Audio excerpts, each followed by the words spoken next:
49 అంటే సంతానం, 49 అంటే సంతోషం. 39 ఆంధ్రప్రదేశ్ తెలంగాణ. నమస్తే రమ్మగారు. నమస్తే జయ. ఏదైనా పాత కథ ఒకటి చెప్తారా? పాత పుస్తకంలో కథ చెప్తాం. ఓకే. పూర్వం కళింగ దేశానికి సంపాతి అని ఒక రాజుగారు ఉండే. సంపాతి. ఈ సంపాతి పేరు తెలీదా నీకు? లేదు రమ్మగారు. చూసావా, నీకు రామాయణం తెలియజేయ, నేను చాలా బాధపడుతున్నాను. నిజంగా తెలియదు రమ్మగారు, సారీ. రామాయణంలో జటాయు ఉన్నాడా? అవును, ఉన్నాడా? జటాయు వాళ్ళ తమ్ముడే సంపాతి. ఈ సంపాతి అసలు అమ్మో ఎంత అద్భుతమైన ఘట్టం ఉందో. సుందరకాండకి ముందు ఓకే, వీళ్ళు కిష్కింధకాండలో వీళ్ళంతా వానరులు అందరూ సీతాదేవిని వెతకడానికి వెళ్ళారు. అవును. వాళ్ళకి సంపాతి కనపడ్డాడు. ఆహా. కనపడి ఇదంతా కథంతా తెలుసుకుని జటాయు మరణం కూడా తెలుసుకుని, అయ్యో మా అన్నయ్యే ఆయన అని చెప్పి, నా రెక్కలు కాలిపోయినాయి అని చెప్పి సీతాదేవిని రావణాసురుడు తీసుకెళ్ళాడు. సముద్ర లంఘనం చేస్తేనే సీత ఇక్కడ దొరుకుతుందని చెప్పిన క్యారెక్టర్ పేరే సంపాతి. ఎంతమందికి తెలుసో మీలో మన ప్రేక్షకులందరూ తెలుసుకోవాలి ఈ విషయం. ఖచ్చితంగా రమ్మగారు. ఆ సంపాతితోటి ఒక ప్రత్యేకమైన ఘట్టం ఏముందంటే, ఆయనకి రెక్కలు మొలిచేసినాయి. ఆహా. ఈ రాముడి సంగతి చెప్పాక ఆ రెక్కలు మొలిచిన ఘట్టంలో ఉన్న శ్లోకం చదివితే అనారోగ్యం తగ్గుతుందని చెప్తారు. ఎంత మంచి విషయం. మీరు ఇన్ని రోజులు మాకు చెప్పలేదు రమ్మగారు. చూసావా, మీరు చెప్పలేదు, మాకు తెలియదు అంటున్నారు. కానీ ఎంత మంచి విషయం కదా, ఎంత మంచి విషయం. నిజంగా తెలుసుకోవాల్సిన విషయాలు కదా. సంపాతి ఆ క్యారెక్టర్ పేరు. ఇప్పుడు ఈ కథలో ఈ రాజుగారి పేరు కూడా సంపాతి. బాగుంది. ఈయన చాలా మంచివాడు, ఉత్తముడైన రాజు. బాగా సంపదలు ఉన్న రాజ్యం వాళ్ళది. పుండరీకపురం అనే నగరంలో రాజ్యం చేస్తున్నాడు ఈయన. చాలా కాలం పిల్లలు పుట్టల. ఏవో ఆ హోమాలు, ఈ హోమాలు, ఆ యజ్ఞాలు, ఈ యజ్ఞాలు ఎన్ని చేశాకో ఆయనకి ఆ శివుడి వరం వల్ల ఒక కుమార్తె లభించే అవకాశం వచ్చింది. అయితే ఏమిట, ఆ పిల్ల తాలూకు వివాహమైన 9వ రోజున, కుమార్తెకి వివాహమైన 9వ రోజున బ్రహ్మరాక్షసుడు ఆమె భర్తని మింగేస్తాడు. అలాంటి అవకాశం ఉన్న పుత్రిక నీకు లభిస్తుంది, అలాంటిది ఉంది అంతే, మీకు అసలు సంతానమే లేదు. ఆ పిల్లని నేను ఇస్తున్నా, కానీ ఆ పిల్లకి ఇలాంటిది ఉంది అనేసరికి ఈయన పరమ దుఃఖించాడు. రాజ్యానికి ఉత్తరాధికారి కావాలంటే కుమారుడు కావాలని కోరుకుంటే కుమార్తెని అన్నావు, పోనీ కుమార్తెకు ఒప్పుకుని దౌహిత్రుడు రాజు అవుతాడులే అని మేమనుకుంటే, ఈ పిల్ల పెళ్ళైన 9వ రోజునే భర్త పోతే ఆ పిల్లని నేనేం చేయను? చాలా దుఃఖించాడు. కానీ అందరూ మంత్రులు వాళ్ళు బోధార్చారు, ముందు పిల్ల పుట్టనివ్వండి, సంతానం లేదు అన్న బాధ లేకుండా ఉంటుంది, పిల్లని పెరగనివ్వండి, ఆనాటికి చూద్దాం అని ఇక ఆయన ఓదార్చారు. భార్య కూడా ఆయన్ని ఓదార్చింది. పిల్ల పుట్టాక, పిల్ల పెద్దాక ముద్దు ముచ్చటైనా చూస్తాము, ఈ బోసు బతుకులు, ఈ బోడి బతుకులు లేకుండా ఉంటాయి మనకి అని బతిమలాడి ఆయన్ని సమాధాన పడ్డాడు.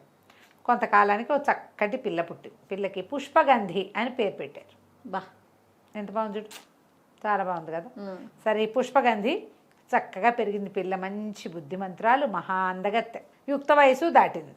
పెళ్ళిడు వచ్చింది. పెళ్లి చేస్తే 9వ రోజున భర్త మరిస్తాడు, పిల్ల వైధవ్యం వచ్చేస్తుంది.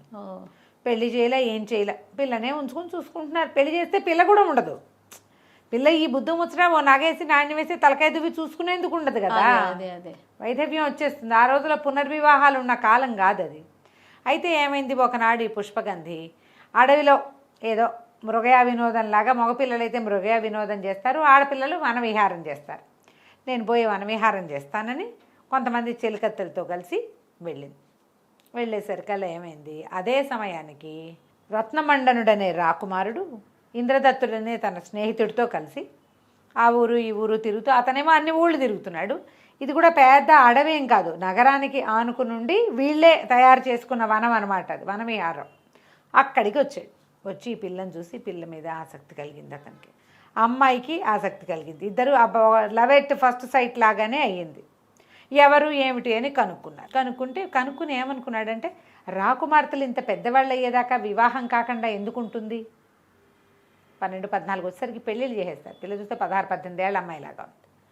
అయితే ఏమైంది, మాట్లాడుకున్నారు. చెలికత్తెలు ఏం చెప్పారంటే, అమ్మాయి ఫలానా రాజుగారి సంపాతి మహారాజు కుమార్తెని, ఆమె పేరు పుష్పగంధి అని, ఆమె యొక్క అవస్థ వివాహం చేస్తే ఏం జరుగుతుందో తెలిసే అమ్మాయికి ఇంకా వివాహం చెయ్యలేదు.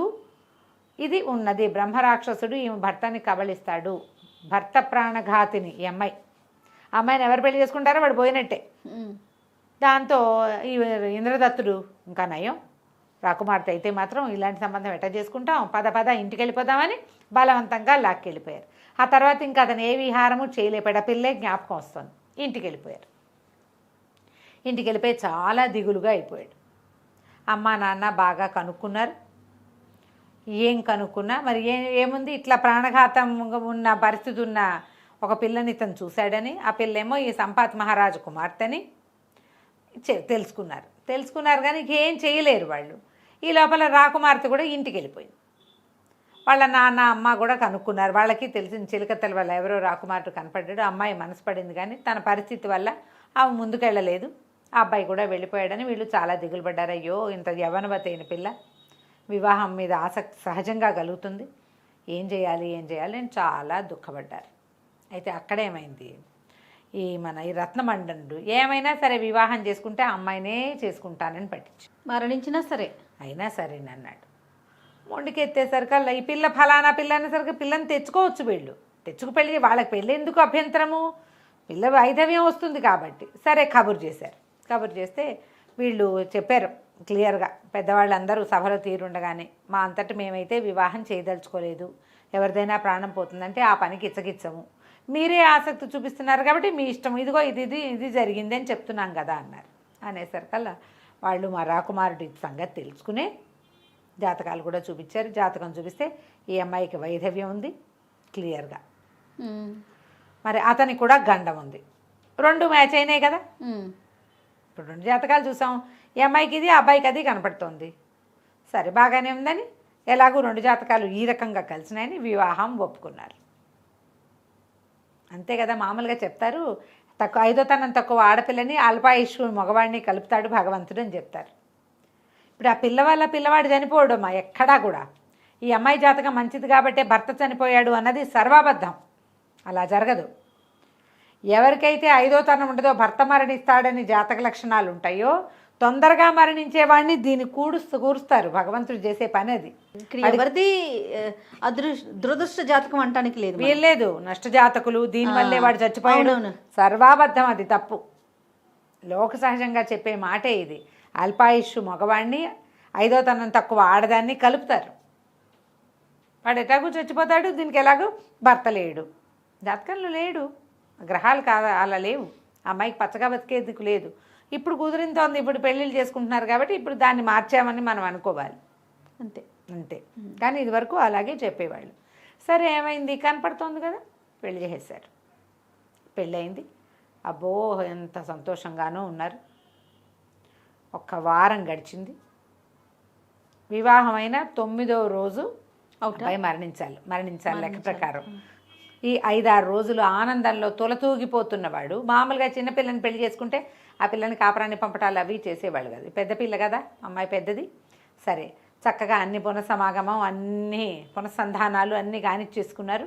ఓ వారం అంతా బ్రహ్మాండంగా గడిచింది. ఈ ఆనంద సందోహంలో 9వ రోజు మరణం అని మర్చిపోయాడు రాకుమారుడు. అటు ఇటు హాయిగా తిరిగి ఏం చేశారు, పెళ్ళైన 3వ రోజునే వాళ్ళ ఇంటికి తీసుకుపోయారు. అబ్బాయి ఏమిటి వాడి పేరు చెప్పాను, రత్నమండన్ రాజ్యానికి వెళ్ళిపోయారు వీళ్ళు. వెళ్ళిపోయాక ఇక అక్కడ ఒక అడవి ఉంది దానికి సమీపంలో. ఈ కుర్రాడు ఏం చేశాడు, 9వ రోజు పొద్దునే ఆడుతూ పాడుతూ అటు ఇటు తిరుగుతూ గుర్రం వేసుకుని అడవిలోకి వెళ్ళాడు. వెళ్ళేసరికల్లా ఇక బుద్ధి ఏంటంటే కర్మానుసారిని కదా, ఈ కర్మని అనుసరించి ఒక పెద్ద బ్రహ్మరాక్షసుడు మీద పడ్డాడు. బయటకు వచ్చి పట్టుకోగానే అప్పుడు తట్టింది, నేను ఈ ఆనందంలో మర్చిపోయాను, వివాహం అయిన 9వ నాడు నాకు మరణం తథ్యం. ఇగో రాక్షసుడు వచ్చేసాడు. ఆయన ఏమన్నాడు, బ్రహ్మరాక్షసుడు, చాలా ఆకలిగా ఉన్నాను, నువ్వు చక్కగా బలిసి బాగున్నావు, నిన్ను తినడానికే పట్టుకున్నాను అన్నాడు. అనగానే తను చాలా ఉలికిపడి ఏమన్నాడంటే, అయ్యా నాకు నిజానికి ఇప్పుడు గండము ఉంది, నా భార్య జాతకము ఇసువంటిదే, ఇందులో అనుమానం ఏం లేదు, కానీ నేను ఇంట్లో చెప్పకుండా వచ్చేసాను. నేను ఎక్కడికి వెళ్ళానో కూడా తెలియదు మా ఇంట్లో వాళ్ళకి. నేను రాజ్యంలో ఊరికే అలా తిరగడానికి వచ్చి సమీపంలో ఉన్న అడవిలోంచి వస్తున్నటువంటి అడవి పువ్వుల వాసనకి ఆకర్షితుడినై ఇటు వచ్చాను. ఇంటికి వెళ్ళి నా భార్యకి మా అమ్మ నాన్నలకి చెప్పొస్తా అంటే పక్కపక్క నవ్వాడు బ్రహ్మరాక్షసుడు. ఎవరైనా చావుకు తెగించి వస్తారా, నిన్నెట్లా నమ్మేది అంటే ఒట్లు ప్రమాణాలు సత్యాలు చేశాడు రత్నమండు. నేను వస్తాను, నాకు ఎట్లాగూ మరణం తథ్యం, ఇది మరణం తథ్యమని తెలిసే నేను పుష్పగంధిని పెళ్లి చేసుకున్నాను. ఆమెతో ఆ 9 రోజులైనా ఆ 8 రోజులైనా గడపాలని మాట మీద నిలబడతాను నేను అంటే ఇతను ఏమన్నాడు, సరే బ్రహ్మరాక్షసుడు చాలాసేపు ఇద్దరికి సంభాషణ నడిచింది. సరే ఒకవేళ నువ్వు తిరిగి రాకపోతే నీకు ఎలాంటి పాపం వస్తుందో తెలుసా అన్నాడు. చెప్పండి, సెలవు ఇవ్వండి, ఏ పాపం అయినా వింటానన్నాడు. వింటానంటే అతను ఏమన్నాడంటే, తను ఆకలిగా ఉన్నప్పుడు ఆహారం తింటూ ఉండగా ఎవరైనా వచ్చి ఆహారాన్ని అర్థిస్తే వాడికి కొంత పెట్టకుండా ఉండేవాడికి పరమ పాపాలు చుట్టుకుంటాయట. నువ్వు ఆకలిగా ఉన్నావు, నువ్వు వడ్డించుకున్నావు, ఆ టైంలో ఎవడో ఆకలి, నీలాంటి వాడే వాడును, నా పొట్టే నింపుకుందామని గనక నేను చూస్తే పరమ పాపాలు వస్తాయట. దానికి వచ్చే పాపంతో సాటైన పాపమే లేదట. నీకు అలాంటి పాపం వస్తుంది, సరేనా అన్నాడు. రాకుమారుడు సరేనండి, ఇంటికి వెళ్ళి వాళ్ళకి చెప్పొస్తానన్నాడు. ఇక అక్కడి నుంచి పరిగెత్తుకుంటూ మళ్ళీ ఆ గుర్రం వేసుకుని వెళ్ళిపోయాడు. వెనక్కి వెళ్ళిపోయి అమ్మా నాన్నకి చెప్పాడు. వాళ్ళ అమ్మా నాన్న బోహమని ఏడ్చారు. సైనికులు సైన్యాధికారులతో సహా శోకాలు పెట్టారు.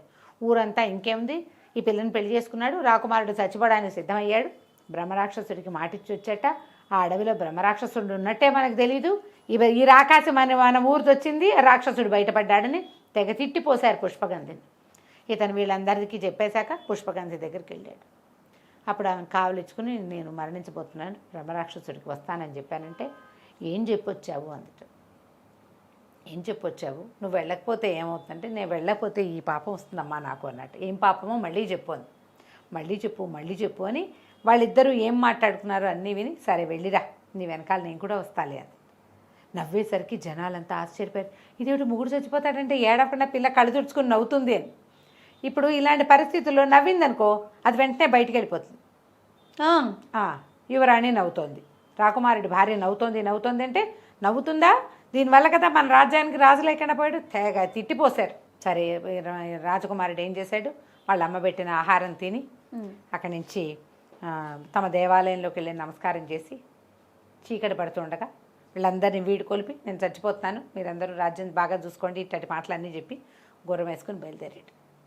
ఆ గుర్రం వెనకాలే రథం ఎక్కి యువరాణి కూడా వెళ్ళేది, పుష్పగంధి కూడా. ఇతను లోపలికి వెళ్ళాడు అరడవిలోకి, ఆ అమ్మాయి కూడా వెళ్ళింది. లోపలికి వెళ్ళాక ఇతను గుర్రం దిగి, బ్రహ్మరాక్షస ఎక్కడున్నావు అని చేతులు తట్టి పిలిచాడు. బ్రహ్మరాక్షసుడు డింగని ప్రత్యక్షం అయ్యాడు. భలే వచ్చావు, ఎంత గొప్పవాడివి, నువ్వు భలే మాట నిలబెట్టుకున్నావు, ఆకలితో చచ్చిపోతున్నాను, రా నిన్ను తింటానని 2 జబ్బలు పట్టుకుని ఇట్లా దగ్గరికి తీసుకున్నాడు. తీసుకునేసరికల్లా గుర్రం రథం దిగింది పుష్పగంధి. అయ్యా ఆకలి, నన్ను కూడా కరుణించండి అని అడిగింది. అడిగేసరికల్లా అతను నోట్లో పెట్టుకోబోతున్న రాకుమారుడి తలని ఆపి, ఎవరమ్మా అన్నాడు. నాకు భర్త ఆకలండి, మీరు భోజనం చేయబోతున్నారు, మీకు ఒక ఆకలి అయితే నాకు ఇంకొక ఆకలి, నా ఆకలిని తీర్చండి, నా భర్తని నాకు ఇస్తే కానీ నా భర్తృ ఆకలి తీరదు అని అడిగింది. అడిగేసరికి బ్రహ్మరాక్షసుడు ఆశ్చర్యపోయాడు. ఇంతకుముందు ఏం చెప్పాడు, మనం తింటూ ఉండగా ఎదుటివాడు ఆకలి అని వస్తే తినేది పెట్టకపోతే పచ్చి పాపం వస్తుంది, తనకు కూడా పాపమే కదా రాబోతుంది. జబ్బల దగ్గర పట్టుకున్న చోట గోళ్ళు అవి గుచ్చుకుని నెత్తురుస్తుంది. అతను దించి రాజకుమారిని వదిలిపెట్టాడు. వెళ్ళు నీ భార్యతోటి, నువ్వు నాకు ఆకలిస్తున్నా సరే నీకు పెట్టాల్సిందే, పెట్టకపోతే పాపం వస్తుందని చెప్పాను. ఆ పాపం అంటుకుంటే ఇంకా బ్రహ్మరాక్షసుడు ఇంకోటిని అయిపోతాను నేను అని ఆమెను వదిలిపెట్టేశాడు అతను. రాకుమారి ఆ రత్నమండండి వెళ్ళి పుష్పగంధి పక్కన నుంచోగానే పెద్దగా దేవదుందుబులు మోగి ఈ బ్రహ్మరాక్షసుడు కాస్త ఒక దివ్య స్వరూపం వచ్చేసింది. అతని కోసం పైనుంచి ఆకాశం నుంచి ఒక రథం కూడా వచ్చిందట. తినబోతున్న ఆహారాన్ని వదిలిపెట్టేదాకా బ్రహ్మరాక్షస స్వరూపంలో ఉండమని అతనికి శాపం. ఇప్పటిదాకా ఎప్పుడూ ఆహారాన్ని వదిలిపెట్టలే అతను. ఫస్ట్ టైము నోట్లో పెట్టుకోబోతున్నటువంటి ఆహారాన్ని వదిలిపెట్టేసినందుకు అతనికి దివ్యత్వం వచ్చింది. ఇక్కడ రాకుమారుడు బతికేశాడు. ఈ వాక్యాలు విని తెలివిగా ఆలోచించి ఆయన్ని ఆహారం అర్థించుకుందనమాట, అడిగింది. ఇప్పుడు చూడు, ఈ అమ్మాయిని తిట్టిపోశారు, అతని కోసం ఏడ్చారు, అతని తాలూకు ఏమంటారు దాన్ని, మారకం ఉంది అతనికి గ్రహస్థితి బాగుంటుంది, మరణం ఉంది కదా, అపమృత్యు నివారణ అంతా, అతని మృత్యుదోషం అంతా వాళ్ళ ఏడుపుల్లో, ఈ అమ్మాయి వైధవ్య దోషం అంతా ఈ అమ్మాయిని తిట్టిన శాపనార్థాలలో కొట్టుకుపోయింది. ఇద్దరు చక్కగా ఇంటికి వెళ్ళిపోయారు. హాయిగా సంసారం చేసుకుని బోళంతమంది పిల్లల్ని కన్నారు. అతను ఎన్నేళ్ళో రాజ్యం చేశాడు. రాకుమార్తె లాంటి ధైర్యం ఉండాలని అందరూ చెప్పుకునేవారట. పుష్పగంధి కథ బా భలే ఉంది రమ్మగారు, బాగుంది కదా. చాలా బాగుంది, సూపర్. నమస్తే అండి. నమస్తే జయ.